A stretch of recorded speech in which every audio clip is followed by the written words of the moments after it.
অন্তর্বর্তীকালীন সরকারের ক্ষমতা বা কম্পিটেন্স নিয়েও নানা ধরনের প্রশ্ন। তো অত্যন্ত সময় উপযোগী রিপোর্টটা, এটা দরকার ছিল। আরেকটা জিনিস বলবো, যেটা অনেকের আলাপ থেকে বের হয়ে আসছিল, যে রিপোর্টটা কিন্তু মানবাধিকার লঙ্ঘনের একটা চিত্র তুলে ধরেছে, এবং শুধু চিত্রই নয়, সুনির্দিষ্টভাবে বলেছে যে কারা সম্পৃক্ত ছিলেন, যেটা হয়তো বাংলাদেশের মানুষের কাছে অলরেডি স্পষ্ট ছিল, কিন্তু আন্তর্জাতিকভাবে এই রিপোর্টটার গ্রহণযোগ্যতা অনেক বেশি। তো সুনির্দিষ্টভাবে পতিত আওয়ামী লীগ সরকারের কথা বলেছেন, শীর্ষস্থানীয় নেতাদের কথা বলেছেন, সেটা তাদের সিকিউরিটি এবং ইন্টেলিজেন্স অ্যাপারেটাস সেগুলোর কথা বলেছেন, ছাত্রলীগের কথা বলেছেন, যুবলীগের কথা বলেছেন।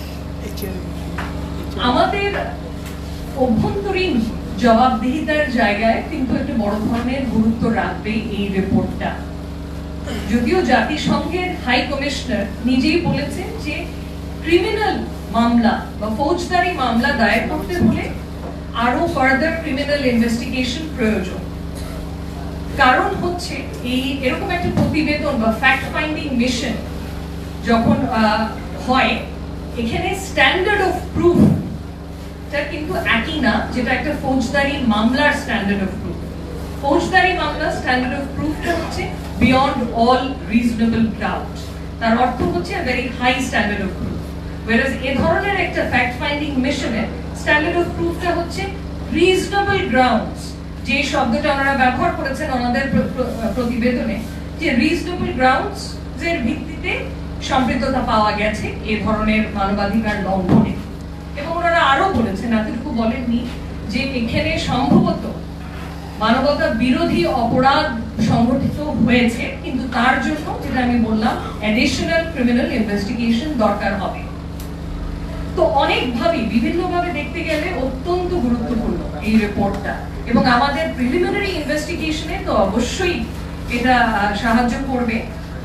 ইন্টারন্যাশনাল ক্রাইমস ট্রাইব্যুনালের সামনে যে ইনভেস্টিগেশনগুলো এখনো চলছে, এবং শুধু তাই নয়, আমি দেখছিলাম যে আমাদের আন্তর্জাতিক ক্রাইমস ট্রাইব্যুনালের যে আইনটা আছে, সেই আইনে কিন্তু লেখা আছে যে জাতিসংঘের রিপোর্ট জুডিশিয়াল নোটিসে নেওয়া যাবে। তার অর্থ হচ্ছে কিছু দূর হলেও এটাকে সত্য বলে গণ্য করা যাবে ফার্দার ইনভেস্টিগেশন না করে। এখন এখানে একটা সমস্যা আছে, সেটা হচ্ছে এটা কি আন্তর্জাতিক মানদণ্ডের সাথে সাংঘর্ষিক? অনেকেই বলছে এটা আন্তর্জাতিক মানদণ্ডের সাথে সাংঘর্ষিক, এবং আইসিটির যে আইনটা আছে সেটাতে আরো কিছু পরিবর্তন আনতে হবে। অলরেডি সংশোধন করা হয়েছে যাতে এই বিচার প্রক্রিয়াটা কোনোভাবে প্রশ্নবিদ্ধ না হয়। তো এখন যে জিনিসটার উপরে আমি কিছু দূর ফোকাস করব, সেটা হচ্ছে অভ্যন্তরীণ দেশের ভেতরে আমরা কিভাবে বিচার নিশ্চিত করতে পারি, এবং আমাদের বিচার নিশ্চিত করার ক্ষেত্রে কত ধরনের বাধা এখনো রয়েছে। এবং তারপরে আমি চেষ্টা করব কিছু দূর কভার করার, যে ইন্টারন্যাশনালি আন্তর্জাতিকভাবে আমরা কি ইন্টারন্যাশনাল ক্রাইমস ক্রিমিনাল কোর্টে যেতে পারি কিনা, এবং যাচ্ছি না কেন, যেটা অলরেডি আমার আগে সহবক্তা অনেকেই এটা কভার করেছেন কিছু দূর। তো আমরা যদি অভ্যন্তরীণ বা ডোমেস্টিক লিগ্যাল অ্যাকাউন্টেবিলিটি, বাংলাদেশের ভেতর আমরা কিভাবে জবাবদিহিতা নিশ্চিত করতে পারি, সেদিকে চলে যাই। প্রথমেই আপনারা সবাই জানেন যে আন্তর্জাতিক অপরাধ ট্রাইব্যুনালের সামনে বিচার প্রক্রিয়াটা শুরু হয়ে গেছে, এবং বিচার প্রক্রিয়াটা শুরু হওয়ার আগে যে আইনটা আছে বেশ কিছু দূর সংশোধন করা হয়েছে এই আইনটাকে আন্তর্জাতিক মানদণ্ডের সাথে সামঞ্জস্যপূর্ণ করার জন্য। অনেকগুলো সংশোধন বেশ ইতিবাচক, তার মধ্যে যেরকম ইন্টারিম বা অন্তর্বর্তীকালীন আদেশের বিরুদ্ধে আপিল বিভাগে যাওয়ার, তারপরে যে অভিযুক্ত তার যে অধিকারগুলো আছে সেগুলোকে এক্সপ্যান্ড করা হয়েছে। আইনে আরেকটা বড় ধরনের সমস্যা ছিল যে ইন্টারন্যাশনাল ক্রাইমস বা মানবতা বিরোধী অপরাধের সংজ্ঞাটা ক্লিয়ার ছিল না, সংজ্ঞাটার স্কোপটা লিমিটেড ছিল, সেগুলো কিন্তু এক্সপ্যান্ড করা হয়েছে। যেরকম গুম আগে ছিল না এই সংজ্ঞার স্কোপের মধ্যে, সেখানে ঢোকানো হয়েছে। এরকম আরো বেশ কিছু পরিবর্তন আনা হয়েছে এভিডেন্স অ্যাডমিশনের ক্ষেত্রেও, যেটা আইনটাকে আরো আন্তর্জাতিক মানদণ্ডের সাথে সামঞ্জস্যপূর্ণ করছে। কিন্তু এখানে একটা সমস্যা রয়ে গেছে, যে জিনিসটা আমি খুব একটা অ্যাড্রেস করতে দেখছি না অন্তর্বর্তীকালীন সরকারকে। ওনারা এড়িয়ে যাচ্ছেন এই টপিকটা। This is really the elephant in the room, which is জাতিসংঘের কোনো বডি বা কোনো মেকানিজম কিন্তু এই বিচার ব্যবস্থায় আমাদেরকে সহায়তা করতে পারবে না বা এভিডেন্স শেয়ার করতে পারবে না যতদিন পর্যন্ত ডেথ পেনাল্টি বা মৃত্যুদণ্ড আমাদের আইনে আছে। এটা কিন্তু একটা সুযোগ ছিল যখন এই আইনটা সংশোধন করলো, অ্যাটলিস্ট একটা স্থগিতাদেশ দিয়ে রাখা, যেটাকে মরেটোরিয়াম বলি আমরা ইংরেজিতে, ডেথ পেনাল্টির উপরে। কারণ তাতে আমাদেরই লাভ হতো, সেটা হতো যে আমাদের বিচারিক প্রক্রিয়ায় আমরা সহায়তা পেতাম জাতিসংঘের বা ইউরোপিয়ান ইউনিয়নের দেশগুলো, এবং এই সহায়তাটা কিন্তু আমাদের প্রয়োজন। সহায়তাটা আমাদের প্রয়োজন অনেকগুলো কারণে। প্রথমত হচ্ছে যে আমাদের এই বিচার প্রক্রিয়াটা যাতে প্রশ্নবিদ্ধ না হয়, যেমন আওয়ামী লীগ আমলে আন্তর্জাতিক অপরাধ ট্রাইব্যুনালের পুরো বিচার প্রক্রিয়াটাই পুরোপুরি প্রশ্নবিদ্ধ ছিল। সো প্রশ্নবিদ্ধ যাতে না হয় সেটার জন্য আমাদের এই সহায়তা দরকার। আমাদের ইনভেস্টিগেশনের জন্য এভিডেন্স দরকার, এবং এভিডেন্স শেয়ারিং ওনারা কিন্তু ক্যাটেগরিক্যালি বারবার বলেছেন, যেটা রেকমেন্ডেশনও এসেছে এই প্রতিবেদনে, যে আমরা এভিডেন্স শেয়ারিংও করব না যদি এই বিচার প্রক্রিয়া মৃত্যুদণ্ডে পরিণতি হতে পারে, মৃত্যুদণ্ড দিতে পারে কাউকে, এবং সেটা দিতে পারবে। এইদিকে কিন্তু আমি আমাদের অন্তর্বর্তীকালীন সরকারের থেকেও কোনো ধরনের ডিসকাশন শুনিনি, কোনো পাবলিক ডিসকাশনই হয়নি এই ব্যাপারে যে আমরা যদি সহায়তাটা পাবো না।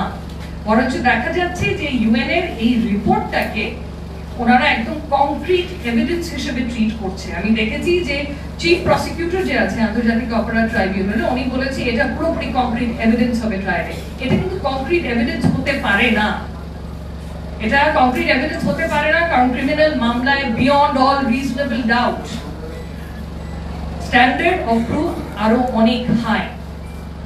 এখানে কিছু সমস্যা রয়ে গেছে যেটার জন্য আমাদের এই বাংলাদেশের বিচার প্রক্রিয়া হয়তো ঠিক মতো হবে না, হয়তো প্রশ্নবিদ্ধ হতে পারে। আরেকটা হচ্ছে এটাকে হ্রাস করা যাবে না, তড়িঘড়ি করে বিচার করলে হবে না। ওই আগের পতিত সরকারের আমলেও কিন্তু 2 বছর না 2.5 বছরের মধ্যে মনে হয় শেষ করে দিয়েছিল, এবং তার পরিণতিটা পুরোপুরি কোনোভাবেই গ্রহণযোগ্য ছিল না সেই বিচার প্রক্রিয়া। আমরা একই ভুল করা উচিত হবে না। এখানে আরো বলবো যে আমাদের আন্তর্জাতিক অপরাধ ট্রাইব্যুনাল ছাড়াও তো রেগুলার যে ক্রিমিনাল কোর্টগুলো আছে সেখানেও অনেক মাস মার্ডার কেসেস ফাইল করা হচ্ছে, গায়েবী মামলা ফাইল করা হচ্ছে। এগুলোও কিন্তু আমার বিচার প্রক্রিয়ার পথে বাধা হয়ে দাঁড়িয়েছে, কারণ দেখা যাচ্ছে যে যারা অ্যাকচুয়ালি ভিকটিমস তারা কোনো ধরনের ন্যায় বিচার পাচ্ছে না, কিন্তু এটাকে একটা অস্ত্র হিসেবে ইউজ করছে পার্সোনাল কোনো ভেন্ডেটা বা স্কোর সেটেল করার জন্য। তো এগুলো আমাদের মাথায় রাখতে হবে। এবং আরেকটা জিনিস, এবার যদি আমি চলে যাই যে ইন্টারন্যাশনাল ক্রিমিনাল কোর্ট, এখানে তুষারও এর আগে বলেছেন এবং আমি সেটার সাথে একমত, যে আমাদের কি এই সক্ষমতা আছে একটা সুষ্ঠু বিচার ব্যবস্থা? তো আমাদের নেই এখন, আনফরচুনেটলি। সো ইন্টারন্যাশনাল ক্রিমিনাল কোর্টের কাছে রেফার করাটা আমার কাছে অত্যন্ত গুরুত্বপূর্ণ, এবং I think that is the right way to go about it. And এই ব্যাপারে শুধু আমি বলছি যে তা না, জাতিসংঘের রিপোর্টেও সুপারিশ এসেছে এই ব্যাপারে। অ্যামনেস্টি ইন্টারন্যাশনাল এই একই কথা বলেছে যে গুরুত্বপূর্ণ বড় ধরনের এরকম কোনো জিনিসের মামলা বা বিচার মোকাবেলা করার জন্য যদি রাষ্ট্রের সক্ষমতা না থাকে, সেক্ষেত্রে মোস্ট অ্যাপ্রোপ্রিয়েট ফোরাম হচ্ছে ইন্টারন্যাশনাল ক্রিমিনাল কোর্ট। বা কমপ্লিকেটেড যদি তদন্ত, যে এখানে অবশ্যই কমপ্লিকেটেড তদন্ত ইনভলভ, সেই ক্ষেত্রেও মোস্ট অ্যাপ্রোপ্রিয়েট ফোরাম হচ্ছে ইন্টারন্যাশনাল ক্রিমিনাল কোর্ট। সো আমার মনে হয় আমাদের অন্তর্বর্তীকালীন সরকারের এই ব্যাপারটা সিরিয়াস ভাবে বিবেচনা করে এই সিদ্ধান্তটা দ্রুততম নেওয়া উচিত, যে আন্তর্জাতিক ক্রিমিনাল কোর্টে যাতে আমরা রেফার করতে পারি এগুলো। এই বলেই আমি শেষ করব যে অত্যন্ত গুরুত্বপূর্ণ রিপোর্টটা, but let's not ওভারস্টেট its importance. বিচার প্রক্রিয়ায়, আমাদের ডোমেস্টিক বিচার প্রক্রিয়ায় অনেক ধরনের ঘাটতি আছে, এন্ড তার জন্য আমাদের আন্তর্জাতিক অপরাধ আদালতে যাওয়াটা অত্যন্ত গুরুত্বপূর্ণ। ধন্যবাদ।